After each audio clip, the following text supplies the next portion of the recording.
Hello, Slicey Dicers. This is Brian with another knife review for you. Today, we have the Cold Steel Kiridashi. This is a brand new model for 2020 from Cold Steel, and it is quite budget priced at just $36.50, so not too bad at all. What are you getting for that $36.50? A pretty unique knife, I do have to say. First of all, fairly unique steel, 4034 SS steel. They're using this on a few models now.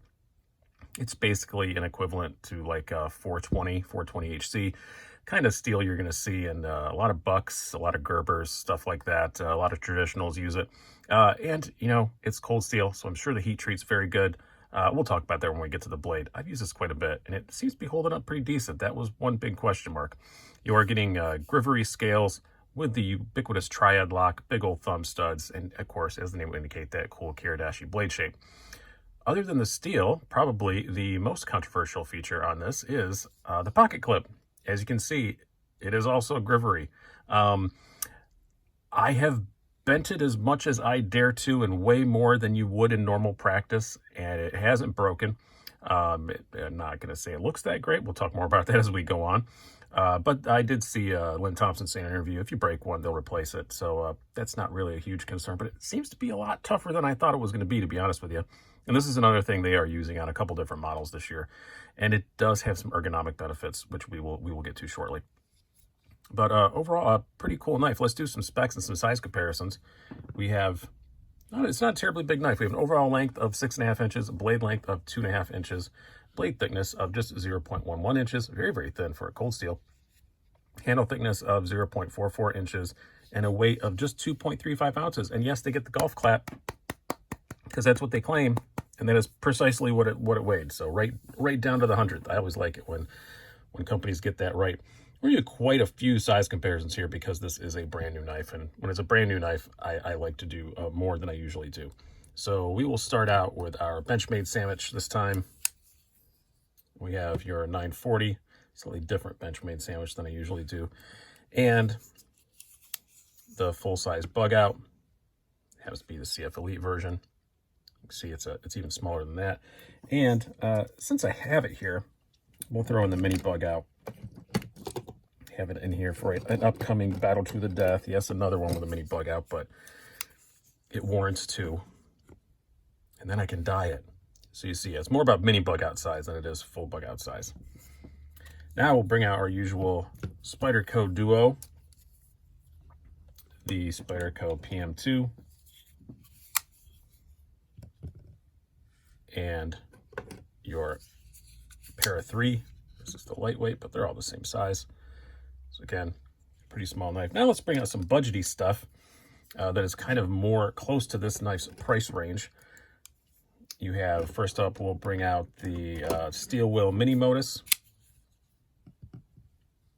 Pretty similar in overall length to that. You're getting a lot more blade on the Mini Modus. We'll bring out the Spyderco Insistent, because it insisted, just a little bit longer than that. We will bring out put these two away, bring out a couple more, bring out the new CRKT Pete, which I may do a little comparison test between these two because they're both budgety knives, both with a fairly unique steel, but steel you don't see every day. And your Honey Badger. This is the standard ACR one. Yes, I did dye it. This is not a stock color, but yeah, this is the small Honey Badger, so it's a little bit bigger than that. Or is this the medium? I don't recall now. I did a video about it. I think it's the small. I think my other one's medium. Anywho, let's keep going.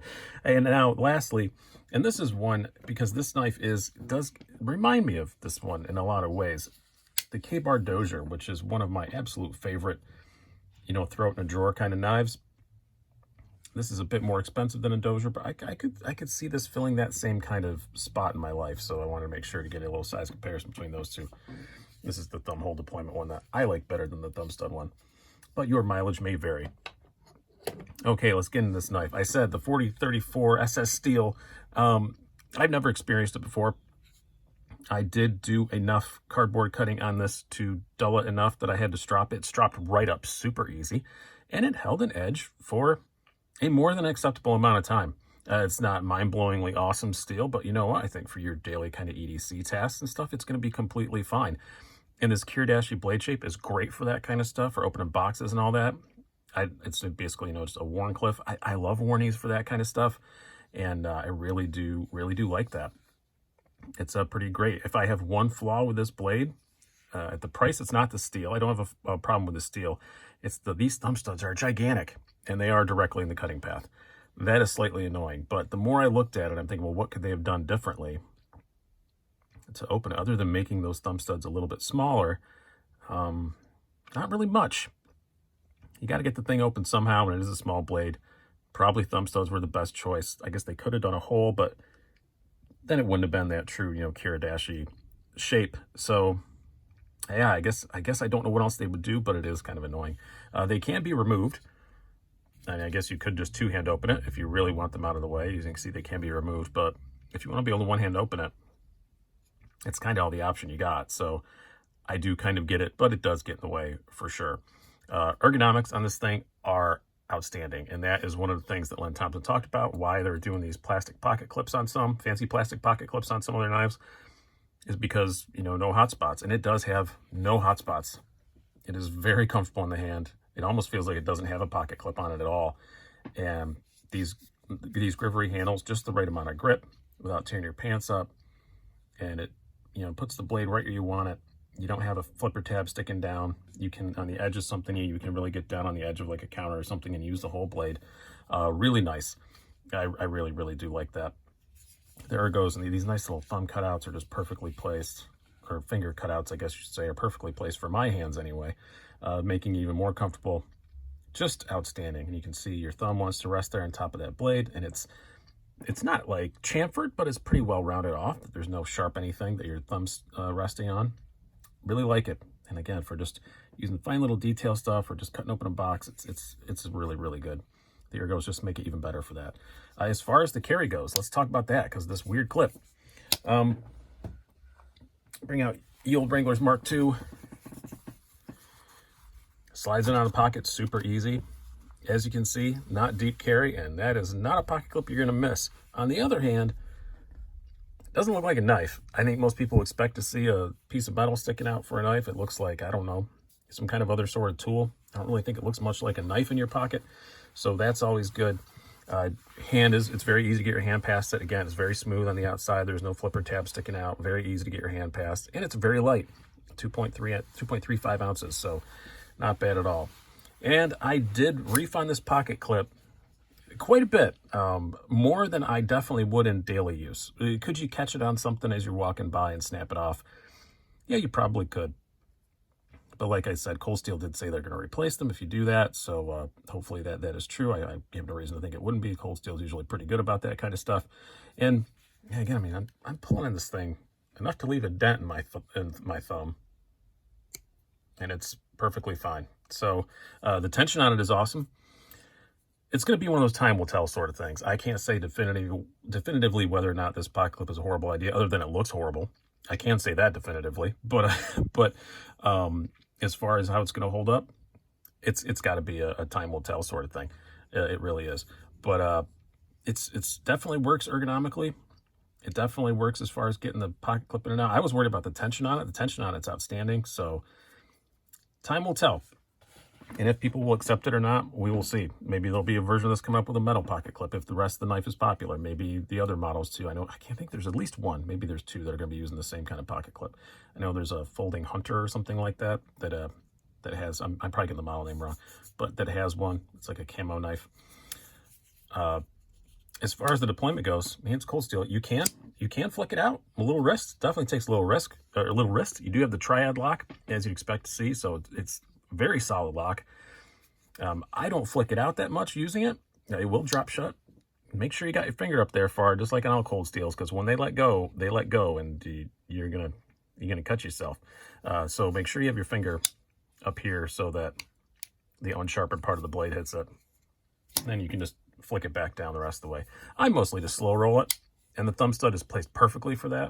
Again, like I said, they could put a smaller thumb stud on it to get you a little bit of cutting edge back, but it wouldn't matter that much, and this thumb stud's really comfortable. So it is very comfortable to open and close it.